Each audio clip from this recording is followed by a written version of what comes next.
पश्चिम बंगाल में विधानसभा चुनाव से पहले तृणमूल को एक और बड़ा झटका लगा है। दरअसल तृणमूल कांग्रेस से राज्यसभा सांसद और पूर्व केंद्रीय मंत्री दिनेश त्रिवेदी ने राज्यसभा में बजट पर चर्चा के दौरान अपने इस्तीफे का ऐलान कर दिया। ऐसे में अटकलें लगाई जा रही है कि दिनेश त्रिवेदी जल्द ही भाजपा में शामिल हो सकते हैं। आपको बता दें कि राज्यसभा में बजट पर चर्चा के दौरान दिनेश त्रिवेदी ने कहा कि असल में हम जन्मभूमि के लिए ही हैं। मुझसे ये देखा नहीं जा रहा है कि हम करें तो क्या करें। एक पार्टी में हैं तो सीमित है, लेकिन अब मुझे घुटन महसूस हो रही है। हम कुछ नहीं कर पा रहे हैं। उधर अत्याचार हो रहा है। आज मेरी आत्मा कह रही है कि इस्तीफा दे दो और बंगाल की जनता के बीच जाकर रहो। सब बात ऐसी है कि हर मनुष्य के जीवन में एक घड़ी आती है जब उसे अपनी अंतरात्मा की आवाज सुनाई देती है। सर, मेरे जीवन में भी आज ऐसी ही घड़ी आई है।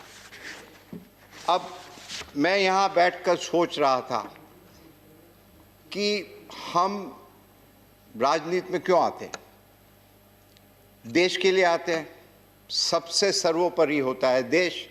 अभी 2 दिन पहले बस 2 मिनट, माननीय प्रधानमंत्री और गुलाम नबी आज़ाद दोनों, एक सत्ता पक्ष एक विपक्ष, मगर अपनी भावना देश के लिए थी। सर, आज मेरे जीवन में भी ऐसी घड़ी आई है। वो जब रेल मंत्री थे सर, उस दिन भी मेरे जीवन में ऐसी ही घड़ी आई थी जब निर्णय करना पड़ा कि देश बड़ा है, पक्ष बड़ा है कि खुद अपने आप बड़े हो। मेरे गुरुजन, मेरे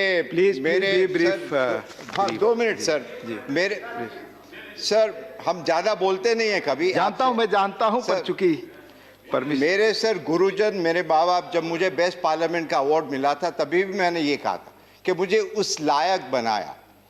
तो आज भी जब देखते हैं कि देश की क्या परिस्थिति, पूरी दुनिया हिंदुस्तान की तरफ देखती है।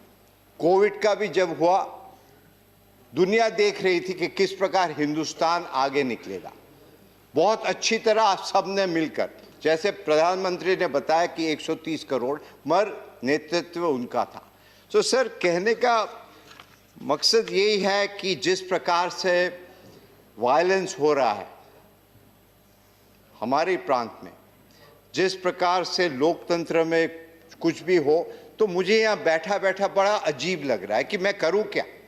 हम आते हैं उस देश से जहाँ रविन्द्रनाथ टैगोर, सुभाष चंद्र बोस, खुदीराम, और वो जो कविता होती है ना कि एमुन देश कोथाय पा खुजे पाबे गो ना गो तुमी, सेजे होच्चे आमार जन्मभूमि। असल में हम जन्मभूमि के लिए ही है और कुछ नहीं। और मुझसे ये देखा नहीं जा रहा कि हम करें तो क्या, सीमित है। एक पार्टी में है तो पार्टी की डिसिप्लिन है, और I am grateful to my party that they have set me here. मगर मुझे अब थोड़ी घुटन महसूस होती कि हम कुछ कर नहीं पा रहे। उधर अत्याचार।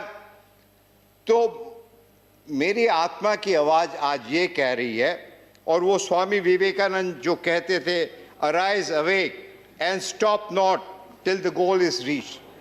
तो आज मुझे आत्मा ये कह रही है कि यहाँ बैठे बैठे यदि आप चुपचाप रहो और कुछ नहीं कह सकते हो, उससे अच्छा है कि यहाँ से आप त्याग पत्र दो और जाके बंगाल की भूमि में इसके लिए ड्यू प्रोसेस है। माननीय चेयरमैन साहब को, माननीय चेयरमैन साहब को कहता हूँ, मैं आज यहाँ से इस्तीफा दे रहा हूँ और देश के लिए, बंगाल के लिए हमेशा इसके लिए भी एक ड्यू प्रोसेस है। माननीय चेयरमैन साहब को आप लिखित दें। इसके साथ ही दिनेश त्रिवेदी ने कहा कि मैं आज यहाँ राज्यसभा में इस्तीफा दे रहा हूँ। देश के लिए, बंगाल के लिए मैं काम करता हूँ, करता था, करता रहूंगा। इसके साथ ही इस तरह की अटकलों को हवा मिल गई है कि दिनेश त्रिवेदी जल्द ही भाजपा में शामिल हो सकते हैं। देखिए, बंगाल की राजनीति में जो व्यक्ति अच्छा है, ईमानदार है, ईमानदारी से प्रदेश की सेवा करना चाहता है, देश की सेवा करना चाहता है, समाज की सेवा करना चाहता है, उसका टीएमसी में कोई सम्मान नहीं, और टीएमसी में वह रह ही नहीं सकता। और विशेषकर हुआ पीसी और वाइफो के अहंकार के कारण कोई भी स्वाभिमानी व्यक्ति टीएमसी में नहीं रह सकता। मुझे लगता है कि दिनेश जी ने बहुत देर कर दी।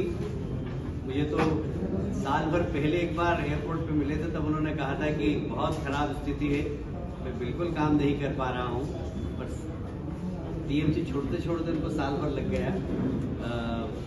वास्तव में बंगाल में एक बात बहुत साफ हो गई है कि अगर बंगाल का विकास जो चाहता है वह मोदी जी के प्रति विश्वास व्यक्त कर रहा है। बंगाल का जो विश्वास चाहता है वो बीजेपी में आके काम करना चाहता है। और एक संदेश चला गया है कि टीएमसी जा रही है, बीजेपी आ रही है।